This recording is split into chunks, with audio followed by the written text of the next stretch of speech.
నమస్కారం, స్వరాజ్ న్యూస్ కి స్వాగతం. హెడ్లైన్స్ చూద్దాం.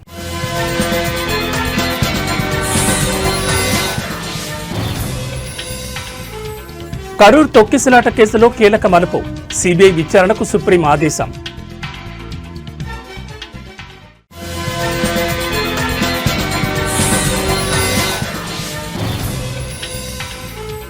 రికార్డు సృష్టించిన బంగారం ధర, తులం పసిడి 1,25,000 మార్కును దాటిన వైనం.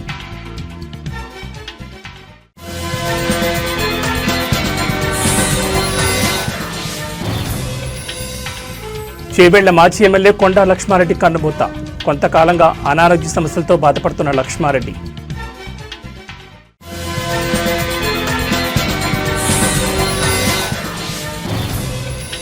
అమరావతిలో సిఆర్డీఏ నూతన కార్యాలయం ప్రారంభం, భూములిచ్చిన రైతులతో కలిసి ప్రారంభించిన సీఎం చంద్రబాబు. ఇక డీటెయిల్స్ చూస్తే, తమిళనాడులోని కరూర్లో 41 మంది మృతికి కారణమైన తొక్కిసలాట ఘటన దర్యాప్తులో సుప్రీంకోర్టు సంచలన నిర్ణయం తీసుకుంది. ఈ కేసు విచారణ బాధ్యతలను సెంట్రల్ బ్యూరో ఆఫ్ ఇన్వెస్టిగేషన్ సిబిఐకి అప్పగిస్తూ కీలక ఆదేశాలు జారీ చేసింది. అంతేకాకుండా సిబిఐ దర్యాప్తును పర్యవేక్షించేందుకు సుప్రీంకోర్టు మాజీ న్యాయమూర్తి జస్టిస్ అజయ్ రస్తోగి నేతృత్వంలో ఒక కమిటీని కూడా నియమించింది. Justice J K Maheshwari, justice N V అంజారియాలతో కూడిన ధర్మాసనం ఈ మేరకు ఉత్తర్వులు ఇచ్చింది. ప్రముఖ నటుడు విజయ్ స్థాపించిన తమిళగ వెట్రి కళగం పార్టీతో పాటు బీజేపీ, తమిళనాడు నేతలు దాఖలు చేసిన పిటిషన్లపై విచారణ జరిపిన న్యాయస్థానం ఈ నిర్ణయాన్ని ప్రకటించింది. అక్టోబర్ 10న ఈ పిటిషన్లపై వాదనలు ముగియగా ధర్మాసనం తీర్పును రిజర్వ్ చేసింది. తమిళనాడు పోలీసుల ఆధ్వర్యంలో జరిగే దర్యాప్తు నిష్పక్షపాతంగా సాగే అవకాశం లేదని టీవీకే పార్టీ తన పిటిషన్లో తీవ్ర ఆందోళన వ్యక్తం చేసింది. కేవలం రాష్ట్ర పోలీసు అధికారులతోనే హైకోర్టు ప్రత్యేక దర్యాప్తు బృందం ఏర్పాటు చేయడాన్ని పిటిషన్లో తప్పుపట్టింది. ఈ దుర్ఘటన వెనుక ఏదైనా కుట్రకోణం ఉండే అవకాశం ఉందని అనుమానం వ్యక్తం చేసింది. ఘటన అనంతరం విజయ్, ఆయన పార్టీ నేతలు పశ్చాత్తాపం చూపలేదని హైకోర్టు చేసిన తీవ్ర వ్యాఖ్యలను కూడా టీవీకే తన పిటిషన్లో ప్రస్తావించింది. కాగా సెప్టెంబర్ 20 జరిగిన ఈ సభకు 10,000 మంది వస్తారని అంచనా వేగా ఊహించిన దానికంటే 3 రెట్లు అధికంగా దాదాపు 27,000 మంది హాజరయ్యారని పోలీసులు గతంలో తెలిపారు.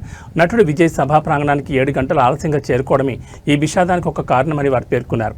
ఇప్పుడు సుప్రీంకోర్టు ఆదేశాలతో ఈ కేసు దర్యాప్తు పూర్తిగా సిబిఐ చేతులకు వెళ్లింది.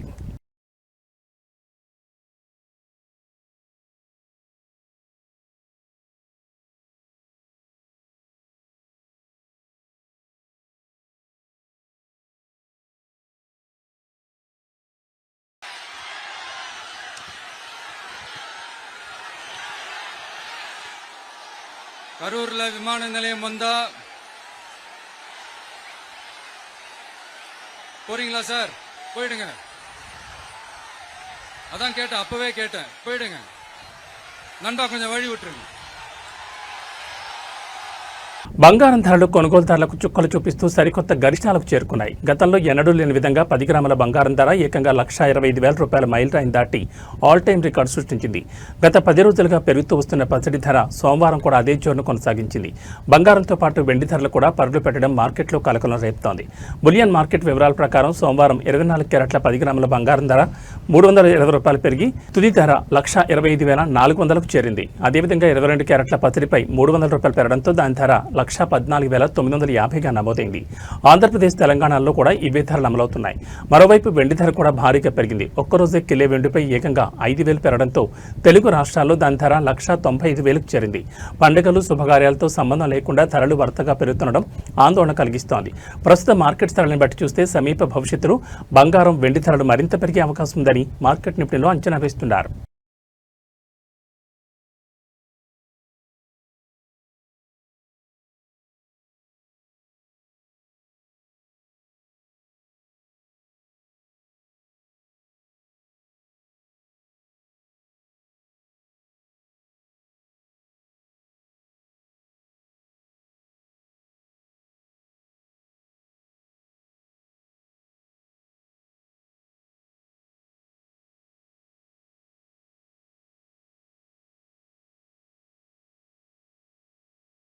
ఎన్నికల వేళ ఆర్జేడీ పార్టీ వ్యవస్థాపకులు లాలూ ప్రసాద్ యాదవ్, ఆయన భార్య రబ్రీదేవి, ఆయన కుమారుడు తేజస్వి యాదవ్కు బిగ్ షాక్ తగిలింది. ఐఆర్సీటీ కేసులో లాలూ కుటుంబంపై సీబీఐ ఛార్జ్షీట్ దాఖలు చేసింది. పూరి, రాంచీ హోటల్స్ కాంట్రాక్టుల్లో అక్రమాలకు పాల్పడినట్లు ఆరోపణ చేసింది. ఇదంతా లాలూ ప్రసాద్ యాదవ్ కేంద్ర మంత్రిగా ఉన్న సమయంలో జరిగిందని పేర్కొంది. 2017లో లాలూ కుటుంబ సభ్యులపై కేసు నమోదు చేసిన సీబీఐ తాజాగా ఛార్జ్షీట్ దాఖలు చేసింది. బీహార్లో 2 దశల్లో మొత్తం 243 అసెంబ్లీ స్థానాలకు పోలింగ్ జరగనుంది. నవంబర్ 22 లోపు ఎన్నికల ప్రక్రియ పూర్తి చేస్తామని సీఈసీ చెప్పింది. నవంబర్ 6, నవంబర్ 11న పోలింగ్ జరగనుంది. నవంబర్ 14న ఓట్ల లెక్కింపు ఉంటుంది. ఈ క్రమంలో లాలూ ఫ్యామిలీపై ఛార్జ్షీట్ దాఖలు చేయడం ఆర్జేడీకి పెద్ద షాక్ అని రాజకీయ విశ్లేషకులు భావిస్తున్నారు.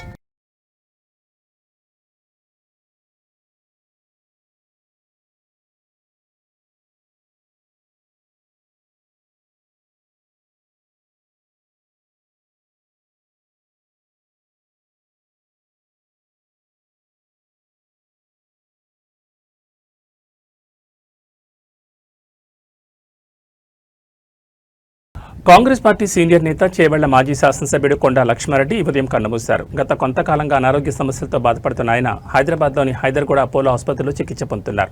ఈ క్రమంలో పరిస్థితి విషమించడంతో ఈ రోజు ఉదయం 5:30 తుదిశ్వాస విడిచినట్లు ఆయన కుటుంబ సభ్యులు తెలిపారు. ఆయన అంత్యక్రియలు సోమవారం మధ్యాహ్నం 3 గంటలకు మహాప్రస్థానంలో నిర్వహించనున్నట్లు వెల్లడించారు. కొండా లక్ష్మారెడ్డికి రాజకీయాల్లో గొప్ప నేపథ్యం ఉంది. ఆయన ఉమ్మడి ఆంధ్రప్రదేశ్ మాజీ ఉప ముఖ్యమంత్రి కొండా వెంకట్రంగారెడ్డికి స్వయాన మనవడు. తన తాత ఆశయాలను స్ఫూర్తిగా తీసుకుని రాజకీయాల్లో ప్రవేశించిన లక్ష్మారెడ్డి కాంగ్రెస్ పార్టీలో పలు కీలక బాధ్యతలు చేపట్టారు. ఏపీసీసీ ప్రతినిధిగా, గ్రీవెన్స్ సెల్ చైర్మన్గా సేవలు అందించారు. అంతేకాకుండా ఉమ్మడి రాష్ట్రంలో ఏపీ క్రీడా మండలి చైర్మన్గా కూడా పనిచేశారు. 1999, 2014 ఎన్నికల్లో హైదరాబాద్ నుంచి పోటీ చేశారు. రాజకీయాలతో పాటు జర్నలిజం రంగంపైన కొండా లక్ష్మారెడ్డికి ఎంతో ఆసక్తి ఉండేది. ఈ మక్కువతోనే ఆయన 1980లో ఎన్ఎస్ఎస్ పేరుతో ఒక స్థానిక వార్తా సంస్థను ప్రారంభించారు. జర్నలిస్టుల సంక్షేమానికి కూడా ఆయన ఎంతో కృషి చేశారు. జూబ్లీహిల్స్ జర్నలిస్ట్ కోఆపరేటివ్ హౌసింగ్ సొసైటీకి, హైదరాబాద్ ప్రెస్ క్లబ్కు అధ్యక్షుడిగా కూడా బాధ్యతలు నిర్వర్తించి జర్నలిజం వర్గాల్లో తనకంటూ ప్రత్యేక గుర్తింపు తెచ్చుకున్నారు. ఆయన మృతి పట్ల పలువురు రాజకీయ, జర్నలిస్ట్ ప్రముఖులు సంతాపం వ్యక్తం చేస్తున్నారు.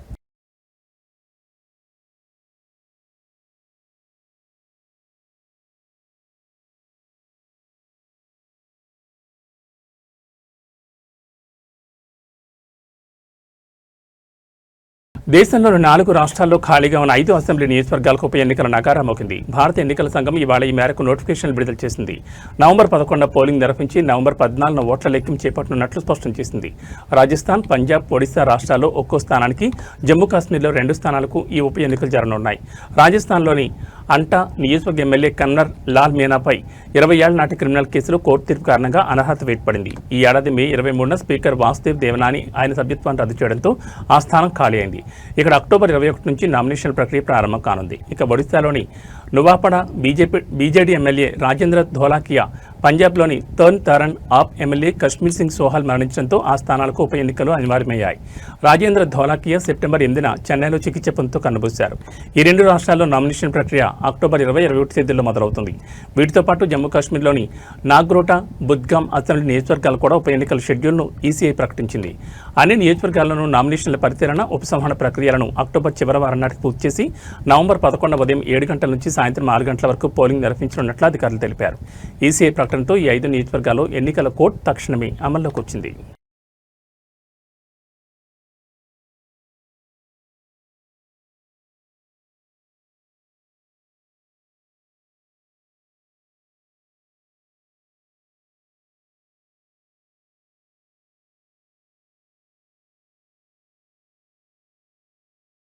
ఏపీ రాజధాని అమరావతి నిర్మాణంలో కీలక ముందడుగు పడింది. రాష్ట్రంలో ప్రభుత్వం మారిన తర్వాత రాజధాని పనులు తిరిగి వేగం పుంజుకున్న నేపథ్యంలో తొలి ప్రభుత్వ భవనంగా రూపుదిద్దుకున్న సిఆర్డీఏ కార్యాలయాన్ని సీఎం చంద్రబాబు ఈ రోజు లాంఛనంగా ప్రారంభించారు. రాజధాని కోసం భూములిచ్చిన రైతులతో కలిసి భవనాన్ని ప్రారంభించడం ఈ కార్యక్రమానికి ప్రత్యేకతను చేకూర్చింది. ఈ రోజు ఉదయం 9:54 వేద పండితుల మంత్రోచ్చారణల మధ్య ఈ కార్యక్రమం వైభవంగా జరిగింది. కార్యాలయానికి విచ్చేసిన ముఖ్యమంత్రికి పండితులు పూర్ణకుంభంతో ఘనస్వాగతం పలికారు. అనంతరం రైతులతో కలిసి రిబ్బన్ కట్ చేసి నూతన భవనాన్ని ఆయన ప్రారంభించారు. ఈ సందర్భంగా సీఎం భవనాన్ని కలిగి తిరిగి నిర్మాణ పనులను పరిశీలించారు. ఆయన వెంట ఉన్న మున్సిపల్ శాఖ మంత్రి నారాయణ భవన నిర్మాణ శైలి, ఇక్కడి సౌకర్యాలను ముఖ్యమంత్రికి వివరించారు. ఈ ప్రాంగణంలో G+7 అంతస్తుల ప్రధాన భవనంతో పాటు మరో 4 ఫ్రీ ఇంజనీర్డ్ భవనాలను కూడా నిర్మించారు. ఇకపై సిఆర్డీఏ, ఏడీసీఎల్ కార్యాలయాలతో పాటు పురపాలక శాఖకు చెందిన అన్ని విభాగాల కార్యకలాపాలు ఇక్కడి నుంచి కొనసాగనున్నాయి. దీనివల్ల పరిపాలనలో సమన్వయం పెరిగి పనులు వేగవంతమవుతాయని ప్రభుత్వం భావిస్తోంది. ప్రారంభోత్సవానికి ముందు సీఎం చంద్రబాబు భూములిచ్చిన రైతులతో కాసేపు ముచ్చటించారు. రాజధాని నిర్మాణానికి రైతులు చేసిన త్యాగం వెలకట్టలేందని ఈ సందర్భంగా ఆయన అన్నట్లు తెలుస్తోంది. से तू उड़ जा अब तलाश में परवाज देख परवाने की आसमां भी सर उठाएगा खौफ नहीं है सीने में हर रास्ते को चीरेंगे हम कामयाबी छीनेंगे सब कुछ मिला पसीने से मतलब बड़ा अब जीने में क्यों क्योंकि अपना टाइम आएगा अपना टाइम आएगा अपना टाइम आएगा अपना टाइम आएगा अपना टाइम आएगा अपना टाइम आएगा अपना टाइम आएगा కలియుగ ప్రత్యక్ష దైవం తిరుమల శ్రీ వెంకటేశ్వర స్వామివారిని నిత్యం వేలాది మంది భక్తులు దర్శించుకుంటారు. తిరుమలలో భక్తుల రద్దీ కొనసాగుతోంది. ఈ క్రమంలో ఇవాళ శ్రీవారి దర్శనానికి 12 నుంచి 15 గంటల సమయం పడుతోంది. శ్రీ వెంకటేశ్వర స్వామి సర్వదర్శనం కోసం భక్తులు 29 కంపార్ట్మెంట్లో వేచి ఉన్నారు. క్యూలైన్లోని భక్తులకు శ్రీవారి సేవకుల ద్వారా అన్నప్రసాదం, పాలు, త్రాగునీరు అందిస్తున్నారు. నిన్న శ్రీవారిని 84,424 మంది భక్తులు దర్శించుకున్నారు. 27,872 మంది తలనీలాలు సమర్పించుకున్నారు. శ్రీవారి హుండీ ఆదాయం 4.06 కోట్లు వచ్చిందని టీటీడీ అధికారులు తెలిపారు.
ఉపరితల ఆవర్తన ప్రభావంతో ఆంధ్రప్రదేశ్లోని పలు జిల్లాల్లో మరో 3 రోజుల పాటు వర్షాలు కురిసే అవకాశం ఉందని అమరావతి వాతావరణ కేంద్రం ఒక ప్రకటన విడుదల చేసింది. మహారాష్ట్ర, మధ్యప్రదేశ్, ఉత్తరప్రదేశ్, బీహార్, జార్ఖండ్, ఛత్తీస్గఢ్, పశ్చిమ బెంగాల్, సిక్కిం, ఒడిశా, తెలంగాణలోని కొన్ని ప్రాంతాల నుంచి రానున్న 2-3 రోజుల్లో నైరుతి రుతుపవనాల ఉపసంహరణకు అనుకూల పరిస్థితులు ఏర్పడినట్లు వాతావరణ కేంద్రం తెలిపింది. నైరుతి బంగాళాఖాతం దక్షిణ తమిళనాడు తీర ప్రాంతాలపై ఉపరితల ఆవర్తనం సగటు సముద్ర మట్టానికి సుమారు 5.8 కిలోమీటర్ల ఎత్తు వరకు వ్యాపించున్నట్లు పేర్కొంది. అంతేకాకుండా ఉత్తర తమిళనాడు తీరం, నైరుతి బంగాళాఖాతం ప్రాంతాల్లో సగటు సముద్ర మట్టానికి 3.1 కిలోమీటర్ల ఎత్తులో మరో ఉపరితల ఆవర్తనం ఉండగా అది నైరుతి బంగాళాఖాతం దక్షిణ తమిళనాడు తీరం మీదుగా ఉన్న మరో ఆవర్తనంతో కలిసిపోయిందని తెలిపింది. దీని ప్రభావంతో రాబోయే 3 రోజుల పాటు ఆంధ్రప్రదేశ్లోని ఉత్తర, దక్షిణ కోస్తా జిల్లాలు, రాయలసీమ ప్రాంతాలు, యానాంలో తేలికపాటి నుంచి మోస్తరు వర్షాలు కురిసే అవకాశం ఉంది. కొన్ని ప్రాంతాల్లో ఉరుములు, మెరుపులతో కూడిన వర్షాలు కూడా కురిసే అవకాశం ఉందని వాతావరణ శాఖ అంచనా వేసింది.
నల్గొండ జిల్లా నాగార్జునసాగర్కు కొనసాగుతున్న వరద ప్రవాహం ప్రాజెక్టు యొక్క పూర్తి స్థాయి నీటి మట్టం 590 అడుగులు కాగా ప్రస్తుతం 590 అడుగులుగా కొనసాగుతోంది. దీంతో 8 గేట్లెత్తి దిగువకు నీటిని విడుదల చేస్తున్నారు అధికారులు. ఇన్ఫ్లో 1,17,562 క్యూసెక్కులు కాగా అవుట్ఫ్లో 1,17,562 క్యూసెక్కులుగా కొనసాగుతోంది. దీంతో విద్యుత్ కేంద్రం ద్వారా విద్యుత్ కొనసాగుతున్నట్లు అధికారులు తెలిపారు. ఆదివారం మధ్యాహ్నం 12 గంటలకు తెలిపారు. డ్యాం పూర్తి స్థాయి నీటి మట్టం 590 అడుగులకు గాను ప్రస్తుతం 590 అడుగుల వద్ద ఉందని, దీంతో డ్యాం అధికారులు 8 గేట్లను 5 అడుగుల మేర పైకి ఎత్తి దిగువకు నీటిని విడుదల చేశారు.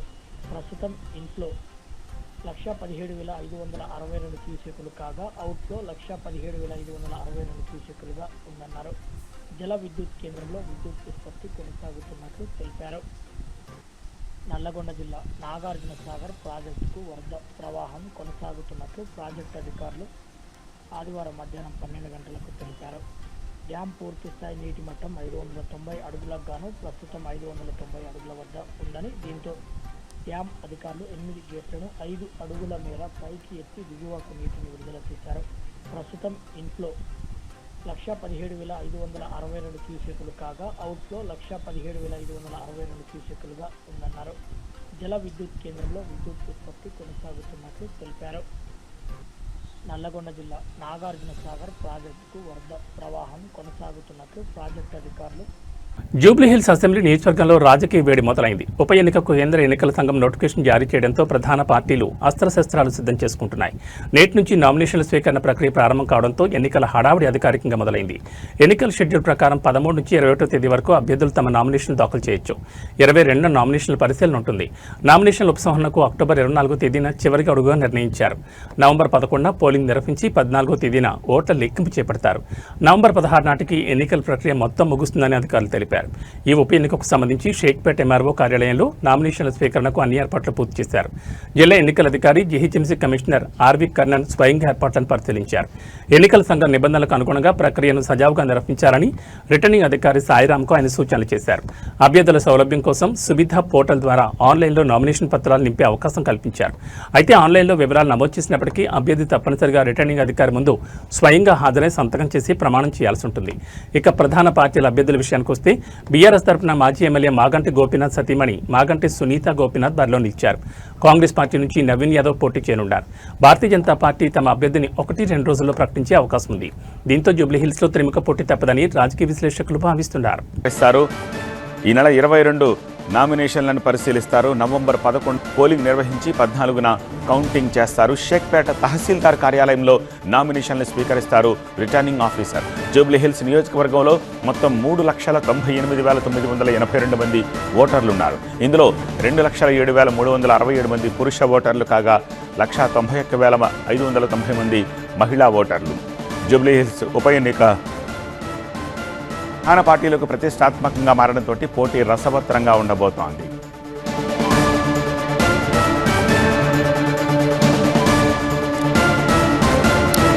డాక్టర్ బిఆర్ అంబేద్కర్ కోనసీమ జిల్లా ముమ్మడివరం నియోజకవర్గం ముమ్మడివరం మండలం లంక టానేలంక గ్రామం వద్ద గోదావరిలో పెను ప్రమాదంలో తుట్టులు తప్పింది. పొలం పనుల కోసం గోదావరి మధ్యలో ఉన్న లంక ప్రాంతానికి వెళ్లి తిరిగి వస్తున్న 10 మంది రైతుల పడవ దిగే క్రమంలో ఈ ప్రమాదం చోటు చేసుకుంది.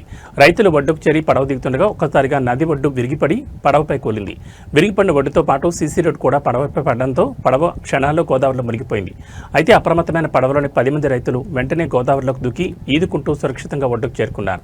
రైతులు ప్రాణాలతో సురక్షితంగా బయటపడడంతో లంక వాసులు స్థానికులు ఊపిరి పీల్చుకున్నారు.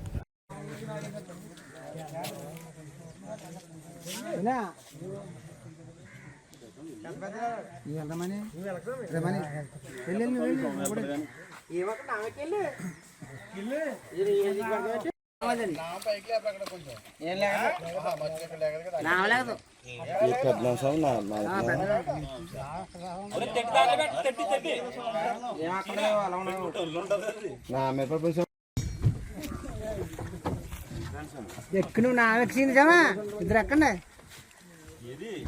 అబ్బుతున్నామా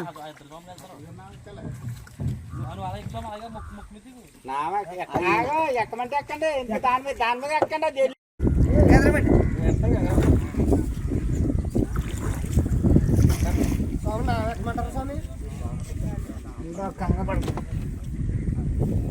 చెట్లు చెట్లు అట్టుకుంటు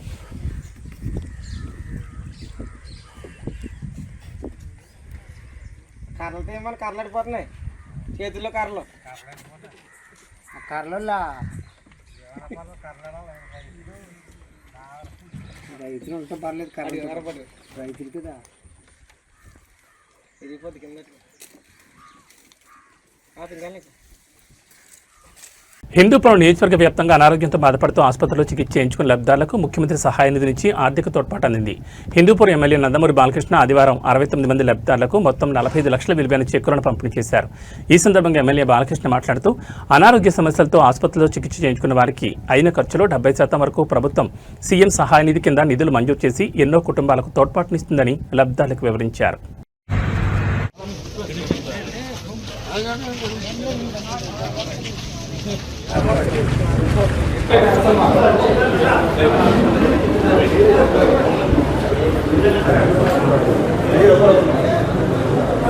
తీసుకోవచ్చు ఫోటో నిద్రపోతారా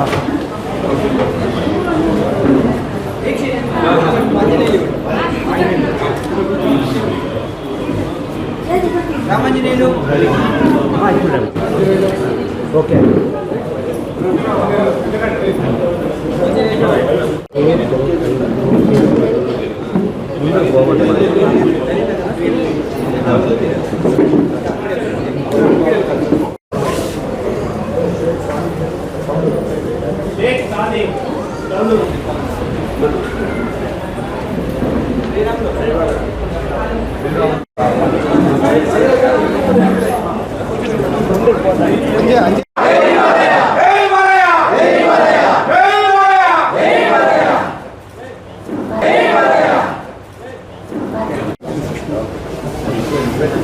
నూజివీడు నియోజకవర్గం ముసునూరు మండలంలోని చింతలపల్లి గ్రామంలో నెలకొన్న భూ సమస్యలపై రాష్ట్ర సమాచార గృహ నిర్మాణ శాఖ మంత్రి పార్థసారథి తీవ్ర ఆగ్రహం వ్యక్తం చేశారు.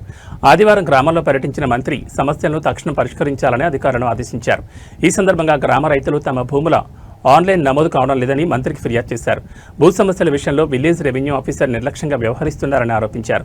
ఒక రైతు భూమిని ఆన్లైన్ చేస్తానని 20 రోజులు తిప్పించుకుని 10,000 డిమాండ్ చేశారని రైతులు మంత్రికి తెలిపారు.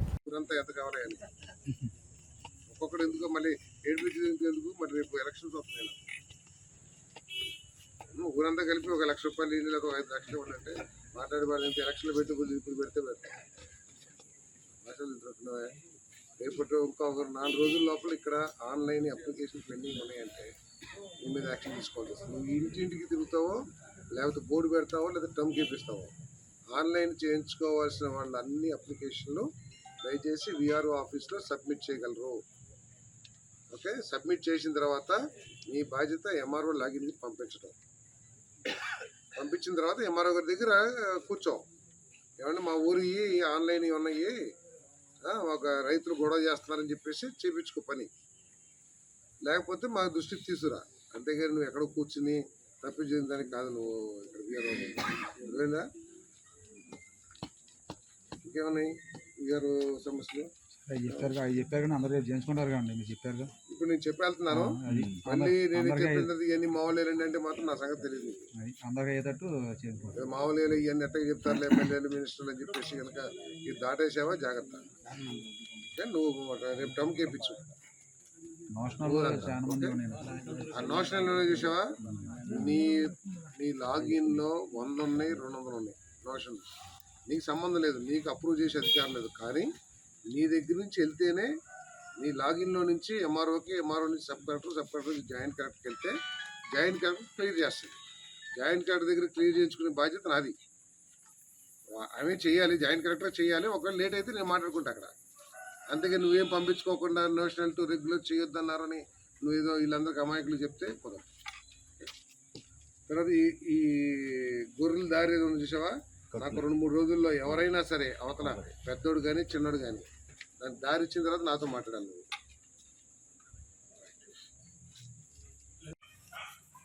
ఎంకరేజ్మెంట్ ఉంటే గొర్రెలకి దారి ఉండాలా అక్కర్లేదా? గొర్రెలు మేయాలా లేకపోతే ఎక్కడ దొరమంటావు? వరి పొలాలు దొరమంటావా? మరి దానికి దారి ఇబ్బంది పడుతుంటే నువ్వు అది ఇప్పించలేవా? ఏం చేస్తాను నువ్వు ఇక్కడ ఉండేది? అట్లా ఇది పద్ధతి కాదు. ఇది పద్దాక వీళ్ళంతా ఎమ్మెల్యే దగ్గరికి వెళ్ళాలనుకుంటారు. మీరు ఎందుకు ఇంకా ఉండేది? మేమే ఉంటాం. మేము మీకంటే ఎక్కువ అందుబాటులో ఉంటాను నేను. ఎప్పుడు చేస్తావు ఇది కొంతమందికి దారి?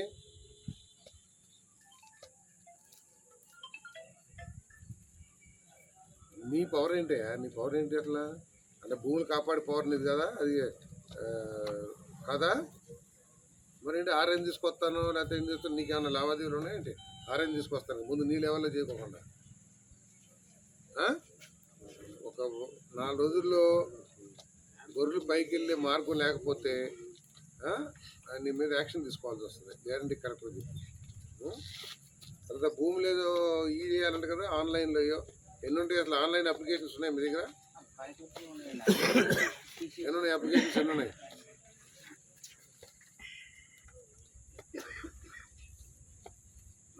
నలుగురికైనా ఆన్లైన్ కావాల్సింది? అందరికి ఆన్లైన్ అయిపోయినాయా? నీ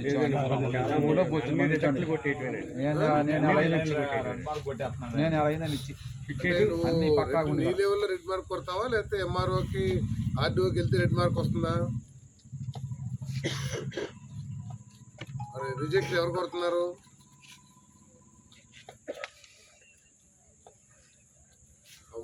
నీ ఉద్దేశం రిజెక్ట్ అవ్వవు అంటే నువ్వే రిజెక్ట్ చేస్తున్నావా? మరి వీళ్ళంతా మా ఇంటి రిజెక్ట్ చేస్తున్నారని అంటున్నారు. ఏంటి కారణం ఏంటి?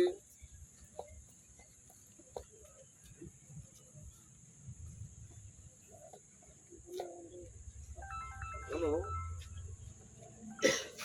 మరి ఇక్కడంతా ఎందుకు అంటున్నారు మరి ఆన్లైన్ కాలేదని? ఎవరెవరు ఉన్నాయి? ఎవరో చెప్పండి, పేర్లు చెప్పండి. ఎవరెవరు వెళ్ళదు? ఆన్లైన్ ఎవరెవరు ఉన్నాయి? పేర్లు రాసే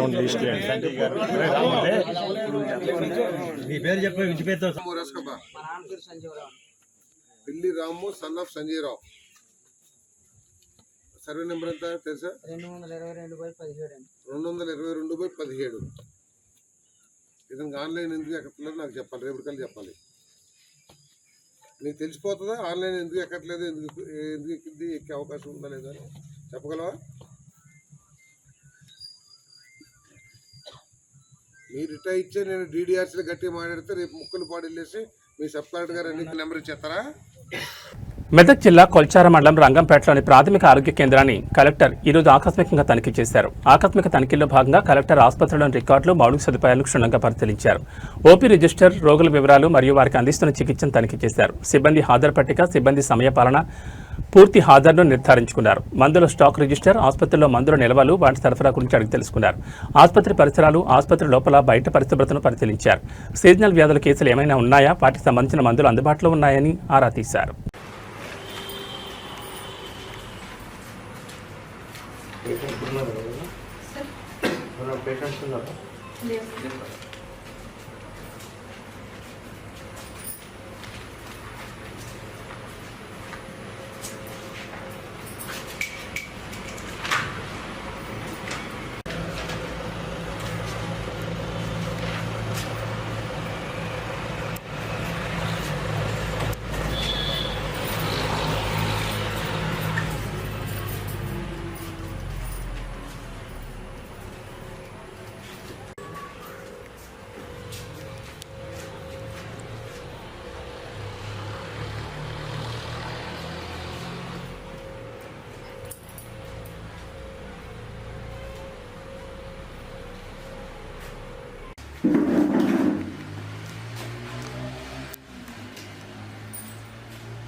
ఓన్లీ 2 అయింది.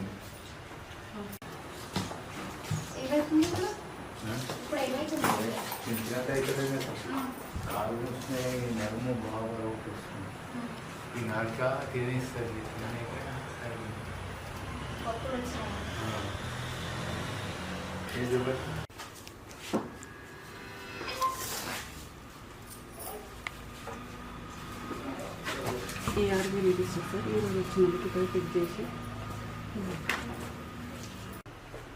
డెలివరీ ప్లానింగ్ చేస్తుండ్రా? ఏదో ఒక పిహెచ్సికో, సిహెచ్సికో, లేకపోతే ఎంసీహెచ్కో దానికి ట్యాగ్ చేసి ఉంటారు కదా వాళ్ళని.